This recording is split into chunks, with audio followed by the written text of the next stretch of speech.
The grime from the storm call was practically caked into my skin.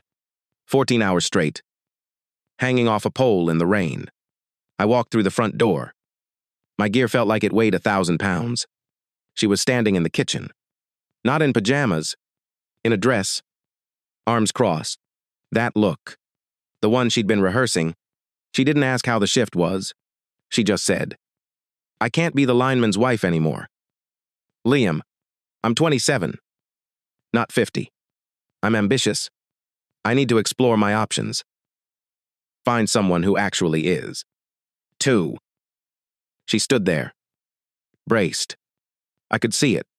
She was ready for the yelling, the begging, the "how could you do this" speech. She was probably looking forward to it. I just looked at her. My back ached from the pole. My hands were raw. I didn't feel anger. I just felt tired and clear. I nodded. Once. Okay. Her face, all prepped for a fight, just fell.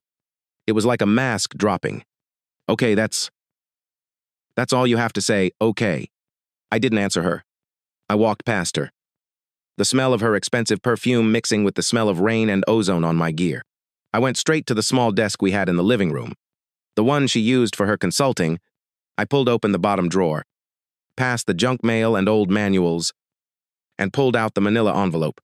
I walked back to the kitchen and tossed it on the granite countertop. It landed with a soft, heavy thud. "What's this?" she asked, her voice suddenly small. "Divorce papers," I said. I unlaced my boots. I had my lawyer draw them up 2 weeks ago. Her mouth opened, then closed. She stared at the envelope like it was a snake. 2 weeks, you were planning this. I finally looked up at her. You think this is sudden, you think this conversation is the start of something, this is just the end. Sophia, you've been gone for months. This is just the first time you've had the guts to say it out loud. That's not true, she said, her voice getting high. You've been what I cut her off. Busy, ambitious, I let out a breath. It wasn't even a laugh. No, this was decided for me. 3 weeks ago, on a Tuesday, I came home early. Utility truck was in the shop, so I grabbed a ride share. I didn't need to close my eyes. I could see it perfectly. Me, walking up the path, hearing her voice through the open window, laughing. That high, bright laugh she used with her friends. She was on the phone with Emily, and I heard her. I don't even know how he stands the smell. She'd said, still laughing. He comes home and he's like a walking, talking piece of dirty flannel. It's embarrassing. Can you imagine me bringing him to that networking event? I stood there on the lawn, keys in my hand, and that was it. It wasn't a heartbreak. It wasn't a tidal wave of anger. It was a click. It was the sound of a lock turning, deep in my chest. The sound of a final door shutting and bolting. It was the moment my wife, the person I'd vowed to build a life with, just evaporated. And the person left in her place was a roommate, a liability, someone I didn't even know. I stood there for a full minute. Then I turned around, got back in the ride share, and went to a bar until I knew she'd be asleep. The next morning, I called my lawyer. I looked at her, standing there in our kitchen, her face pale. "I've just been waiting," I said, my voice quiet. "I've been waiting for you to get the courage to finally say this to my face. So, thank you. You just made the next part a lot easier." Her hands were shaking. "Liam, I didn't mean it like that. We can talk about this. I was just upset." "No," I said. "We can't. You're right about one thing. You need to explore your options. So go." I walked to the hall closet, pulled out the empty duffel bag from the top shelf, and tossed it to her. She barely caught it. "Pack whatever you need for the night," I said, walking towards the bedroom. "You're leaving." The door clicked shut, and the house was silent. I stood there in the living room for a long time, just listening to the silence. It wasn't an empty Sad silence. It was just quiet. The absence of noise. The absence of that constant, low-level hum of her dissatisfaction. I sat down at the desk. Her desk. The one she'd insisted on. The white and gold one that looked like it belonged in a magazine. I opened my laptop. It was old. Beat up. Covered in utility company stickers. Hers was a sleek, silver MacBook she used for consulting. I opened the file I hadn't touched in 3 weeks. The one I'd created after the dirty flannel comment. The file was a simple spreadsheet. I called it the ledger. It wasn't a budget. It was an accounting. It started 4 years ago. The columns were simple: date, item, amount, and source. The source column was the same. Over and over, Liam's overtime. Liam's storm call bonus. Liam's checking. I scrolled. The down payment on her car, the white SUV she needed for her brand, $5,000. From my storm call bonus. The monthly lease payment for that same car, $450 a month. Her business credit card. The one I co-signed for. The one she used for networking. Brunches. Dinners I wasn't invited to. Clothes she needed to look the part. An average of $2,000 a month, every month. The rent on this apartment, the one she picked out, the one that was 20 minutes further from the depot, but in a better neighborhood, $600 more a month than my old place. I wasn't a husband. I was the silent investor in Sophia's life. Inc. And the company was failing. I scrolled down, and my life was right there in the numbers, or rather, the absence of my life. I stopped going to the CrossFit gym. Why, 7 months ago? I remembered the fight. She'd been furious. You'd rather go get all sweaty with your friends than help me build our future. I'm trying to network. Liam. And you're off lifting tires. So I canceled the membership. $150 a month. Back into the source column. I stopped going out with Ryan. My best friend. The guy I'd come up with on the line. Our Friday night beer and a burger became nothing. Because every time I came home, she'd have some manufactured crisis. Some new opportunity she just needed me to listen to. Which really meant she needed me to sit there and absorb her anxiety while she scrolled through Instagram. I looked down at myself. I'd gained 20 pounds since I stopped training. I felt like garbage. My world had become this apartment. Her ambitions. And the inside of a bucket truck. I was working 14-hour shifts. Climbing poles in the dark. Just to come home and be told I wasn't ambitious enough. And that's when I looked at the why. Because I had to understand the why. The thing is, Sophia wasn't unhappy with me. Not really. She was unhappy that her life didn't match her Instagram feed. She was addicted to the idea of a life, the one she saw online. The filtered, curated, perfectly lit fantasy.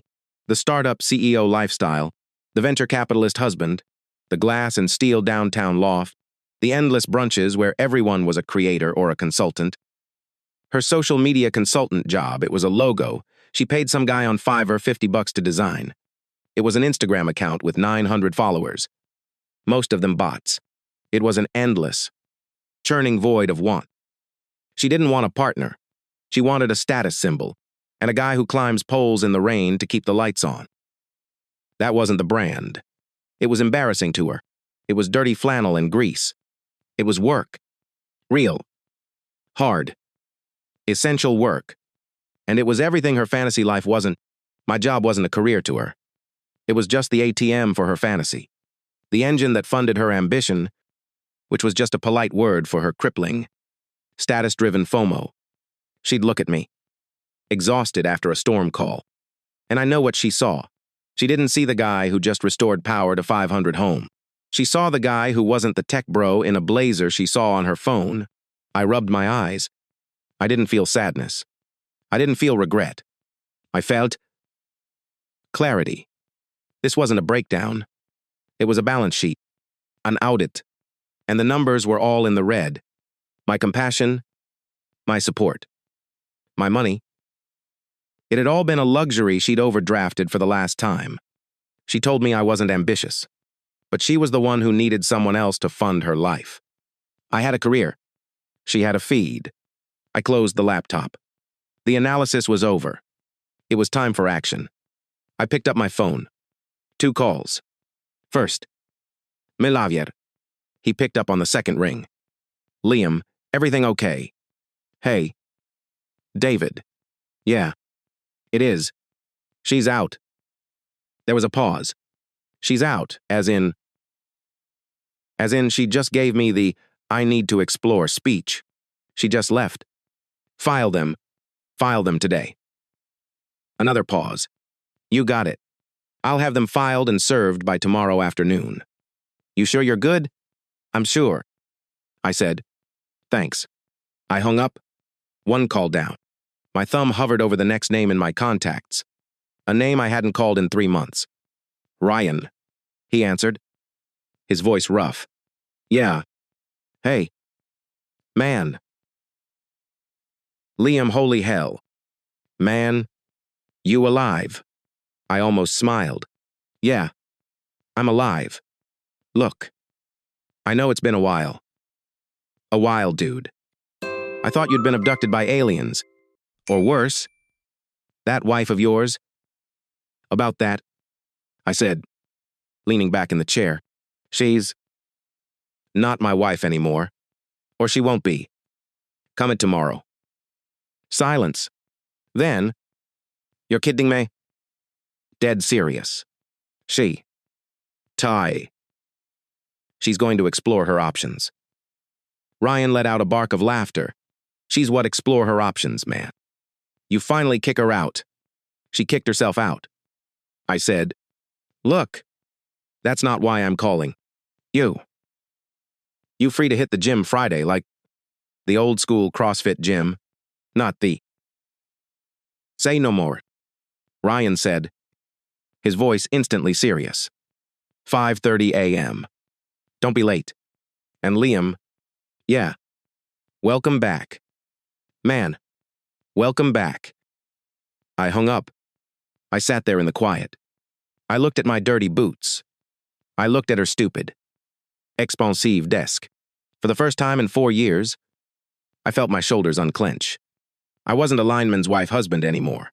I was just Liam, and I was free. That first Friday at the gym was brutal. 5:30 a.m.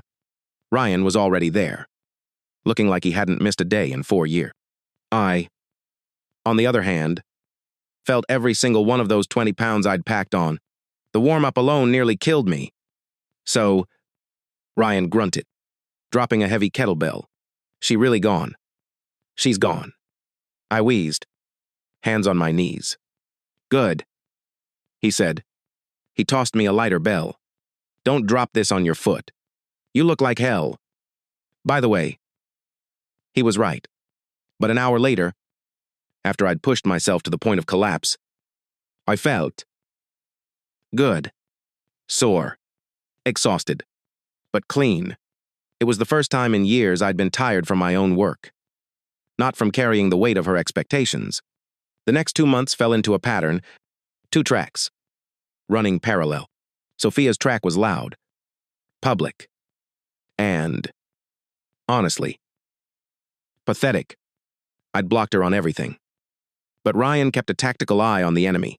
Every few days, he'd slide his phone over to me at the depot. You gotta see this. It was a performance. A desperate. High-pitched scream of living my best life. Pictures of her at rooftop bars. Holding cocktails that cost more than my lunch. Videos of her and Emily at clubs. All flashing lights and fake smiles. Photos with guys I didn't recognize, slick, suit-wearing guys. The kind she always thought she deserved. Every post was a performance. A carefully curated message aimed directly at me. See what you're missing. See how much better I'm doing without you. I just look at the photo, nod, and hand the phone back. Dude, that's not bothering you, Ryan asked. Baffled. Why would it, I said. Pulling on my work gloves. She's exploring her options. Good for her. It wasn't bothering me because I knew what was running underneath it. While her social media was all champagne and fireworks, her text to me told the real story. They started as tests, little pokes to see if I was breaking. Just wanted to check on you. Hope you're not too torn up. I left it on red. Then, A few days later, we should probably talk about our assets soon. Call me. Read. Then, after a week, you're really just going to throw away 4 years like this. You gave up too easily. Liam. Read. While she was busy performing, my track was quiet. It was real. I was at the gym with Ryan 5 days a week. The 20 pounds melted off. Replaced by the functional muscle my job demanded. I was stronger. I was sleeping better. And I had more energy at work than I'd had in years. I started picking up extra shifts. Storm calls. Emergency repairs. The tough and dirty jobs that paid big bonuses. The ones I used to avoid because Sophia hated me being gone. Now, I loved them. It was just me. The line. And the problem? Solvable. Clean. My boss. Daniel. A no-nonsense guy who'd been a lineman for 30 years. Called me into his office. Got your paycheck. Liam, he said, sliding an envelope over. That's a hell of a bonus. You've been crushing it. Everything. Okay, at home, you've been here more than you're not. Everything's better than okay. Daniel, I said, just clearing my head. He nodded. Understanding. Good to have you back at full strength. Keep it up. And then there was Chloe. Clue worked in dispatch. She was the calm, steady voice on the other end of the radio, the one coordinating crews in the middle of a storm, the one who always knew where everyone was. I'd never really talked to her. Not beyond copy that and en route. I was at the depot, cleaning my gear, and she walked past. Heard you got that transformer and high trestle fixed in under an hour, she said, pausing. That was impressive. The call center was blowing up. I looked up. She had a kind smile. Just part of the job. I said, well, you made our job easier. She said, thanks. And she walked away. That was it. No games. No drama. Just a normal, human conversation. A few days later, we ended up in the break room at the same time. We talked about a bad movie we'd both seen. Then we talked about lunch. It was easy. It was the easiest thing in the world. The dual tracks kept running. Sophia's, all frantic. Performative happiness. Mine, all quiet. Steady rebuilding. And then, the tracks collided. Sophia was officially served with the divorce papers at Emily's apartment. The real papers. The ones that meant this wasn't just a break or a test. This was a legal proceeding. Her text stopped being angry and became pure. Liquid panic. Liam, you can't be serious. You can't do this. I thought we were just taking space. You're divorcing me. Call me. Now. I didn't call. I just forwarded them to my lawyer. The real panic, though, hit her about a week later. I know because Ryan sent me a screenshot of a very long, very angry, and then deleted social media post. I pieced it together. She was at brunch with Emily. The networking brunch. She went to pay. To show off. The card was declined. She tried another one. The one I co-signed for. Declined. I'd called my bank the day after she left. I'd removed her as an authorized user from every single one of my accounts. I'd closed the joint card. The source column in my ledger was finally, officially, closed for business. She must have called the bank. Furious. And been told she had no access. Then, the knockout blow. She got a call from the leasing company. The one for her white brand SUV. They were wondering why the monthly payment hadn't been made. It was, after all, my name on the lease. And I had, on my lawyer's advice, stopped paying for it. The car was being repossessed. The tap wasn't just off. I'd ripped the faucet out of the wall. Her best life, the one she was performing so loudly, had just had its funding cut. And her options, it seemed, weren't so keen on picking up the bill. I read the long, frantic, now deleted post. It was a masterpiece of self-pity. How I'd betrayed her. How I'd abandoned her. How I was financially abusing her. I put my phone down, picked up my gym bag, and headed out the door. I had a life to build. My life was good, genuinely good. I'd gotten the promotion Daniel had been hinting at, foreman for my own crew. It came with a serious pay bump and a level of respect I'd been working toward for years. Chloe and I were official. It was the easiest relationship I'd ever been in. We'd go hiking on weekends. We'd cook dinner. We'd sit on the couch and read, not even talking. Just existing together. It was peaceful. It was healthy. I was healthy. I was financially secure. I was happy. And Sophia was not. I didn't need Ryan to send me screenshots anymore. The fallout was public. I heard through the grapevine she'd had to move back in with her parents. David and Susan, her social media consultant career, funded entirely by my storm call bonuses, had evaporated. The options she was so keen to explore had, apparently, seen the declined credit cards and the repossessed car and explored their options, which didn't include her. She was broke. She was embarrassed. And she was watching me thrive.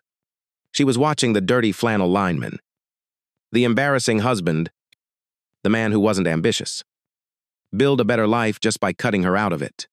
And for someone like Sophia, someone whose entire self-worth was built on the validation of others, my happiness wasn't just something she envied.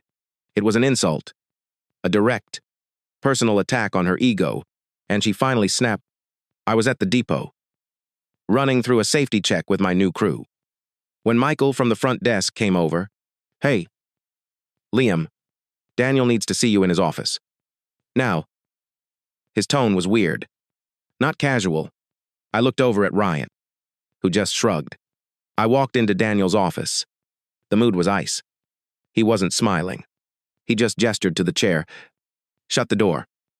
Liam, sit down." My stomach tightened. "What's going on?" "Daniel." He slid a single piece of paper across his desk. It was an internal safety and conduct report. "We received an anonymous complaint last night," he said, his voice flat. "Professional. A formal report." I picked up the paper. My eyes scanned the lines. It was about me. It alleged severe emotional instability. It cited reckless behavior on site. It suggested that my recent divorce was causing me to be a danger to myself and my crew. It even hinted at possible substance abuse to cope with the emotional distress. My blood went cold. This is a lie," I said, my voice barely a whisper. "You know this is a lie." "Daniel, who said this? That's the point of anonymous." "So," he said, and he looked tired. "I know it's bull. You know it's bull, but it doesn't matter." "What do you mean?" "It doesn't matter, it's slander. It's—" He held up a hand. "Liam, listen to me. This isn't a mechanic's shop. This isn't an office. We're a utility. We work with 10,000 plus volts. An emotionally unstable guy at a desk. He sends a mean email, an unstable lineman. He gets a whole crew killed. He takes out a whole grid." He leaned forward, his eyes hard. "Our insurance, or liability. The federal regulators, they don't care if I think you're fine. A formal complaint has been filed. Protocol is protocol." I knew what was coming before he said it. "I'm grounding you," he said, effective immediately. "You're benched. You're off the crew." I just stared at him.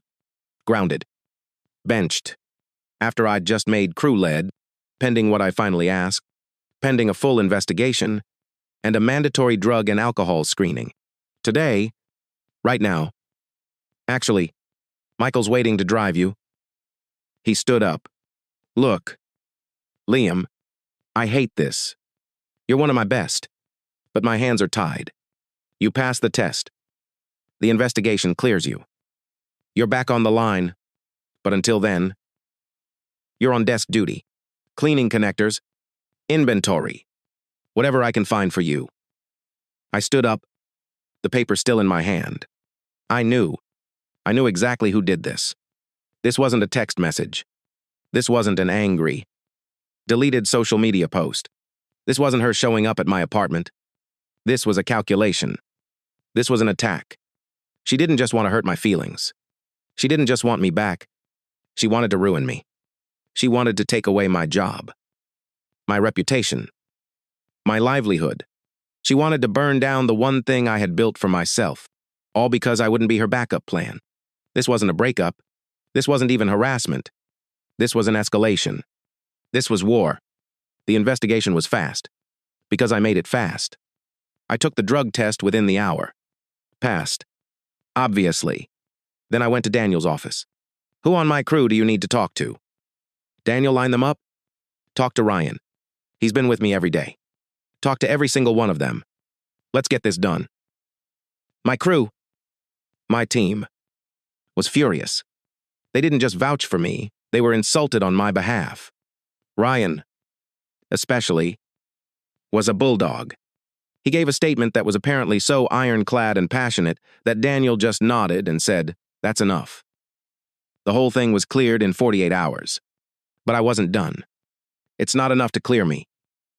Daniel, I said, standing in his office, you've got a malicious, false safety report on file. That's a crime. That's a direct attack on our infrastructure. You need to find out who did it. The utilities legal team, a bunch of sharks I'd never met, loved the infrastructure angle. They dug in. An anonymous email wasn't as anonymous as she thought. A burner account. Sure. But she'd been stupid. She'd used her home IP address. Once. That's all they needed. It was traced. Definitively. To Sophia. Now she wasn't just my vindictive ex-wife. She was a person of interest who had filed a false criminal report against a major public utility. This was no longer my drama. This was a legal matter. And the utility was not happy. They were talking about making an example of her. Pressing charges. Serious ones. And that's when she showed up. I was getting home. My gear in my hand. Looking forward to a quiet night with Chloe. And she was there, sitting on the steps to my apartment building. She wasn't the smug, ambitious woman from my kitchen. She wasn't the living her best life girl from Instagram. She was a wreck. Her hair was a mess. Her eyes were red and swollen. She saw me. And she jumped up. Liam, please. She ran over. Hands out. I stepped back, holding my gear bag between us like a shield. You can't be here. Sophia, I said, my voice flat. You're not supposed to be here. I know. I didn't know what else to do. She was sobbing now. Full on. Theatrical tears. They're talking about charges. Liam, criminal charges. They're saying I attacked the power grid or something. It's insane. You have to tell them to stop. You have to call them off. Call them off, I said. This isn't my call. Sophia, this is their legal department. But they'll listen to you. Just tell them I was confused. Tell them I was upset. I was hurt. I made a mistake. I just wanted you to hurt like I did. I didn't mean for it to get like this. She was babbling, crying, pleading. And I just stood there, looking at her, and my mind, clear and calm, just made the final comparison. I looked at this person, this storm of chaos and manufactured drama, and all I could think about was Chloe. When a storm knocks out a line in the middle of the night, Chloe's voice on the radio is calm. She communicates the problem so we can find a solution. Sophia creates a storm just to test a reaction. When I'm on a 14-hour call, exhausted and hungry, Chloe will leave an extra snack and a cold drink in my truck's cooler because she figured I'd need it. Sophia was embarrassed by the call. Sophia saw my strength, my stability, as her personal bank, a resource to be drained to fund her fantasies. Chloe saw it.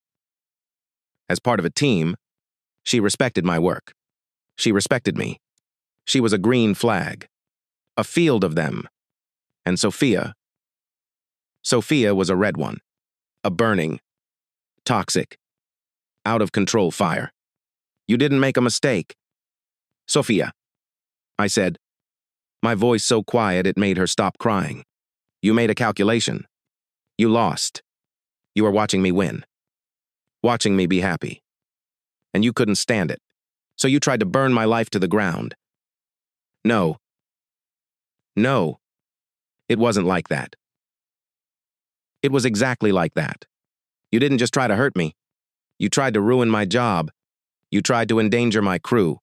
All because I wouldn't be your backup plan. I pulled my keys out. I'm not calling anyone.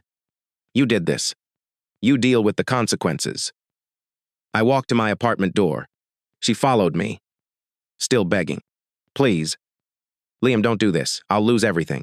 I opened the door, then turned back to her. I reached into my bag, right past my gloves, and pulled out a single, folded piece of paper, the one my lawyer had given me that morning. I said, I'm done. This is a formal, pre-filed restraining order. It's permanent. If you come near me, my home, or my work again, you will be arrested. Not warned. Arrested. I handed it to her. She just stared at it, her hand shaking. Goodbye. Sophia. I shut the door. I didn't slam it. I just closed it. I locked the deadbolt. I stood there for a second, listening to her muffled sob on the other side. Then it turned into an angry shriek. Then, finally, footsteps. Running away. 8 months later, the divorce was final. The restraining order was permanent. Sophia, facing serious charges, had taken a plea deal that involved massive, life-ruining fines, 200 hours of community service, and a formal, court-mandated apology to the utility company. I heard from David, her father, who'd called me once to apologize for her, that she'd moved 3 states away to live with some distant aunt. She was gone. My apartment was clean, minimalist, peaceful. Chloe was on the couch, reading, a smile on her face. We were packing. A long weekend. Camping up in the mountains. No cell service. My phone, the one I'd put on the kitchen counter, buzzed. I glanced over. An unknown number. A year ago, that would have sent a jolt of acid through my stomach. A year ago, I would have tensed up, waiting for the next crisis. The next text. The next test. Now, I didn't even flinch. I just walked over, picked up the phone, and put it face down on the counter. Silencing it, Chloe looked up. Ready? She asked, handing me a thermos of coffee. I smiled, taking it. Ready. For 4 years, I'd tried to be enough for someone who was addicted to finding a better option. I finally found someone who knew exactly what she wanted from day one. The best revenge isn't just living well. It's building a life so good, so real, and so peaceful. You don't even have to look back. Thank you for listening to today's stories. If you enjoyed listening, please like and subscribe if you haven't done so already. Also, leave a comment below to share your thoughts on what happened. Take care.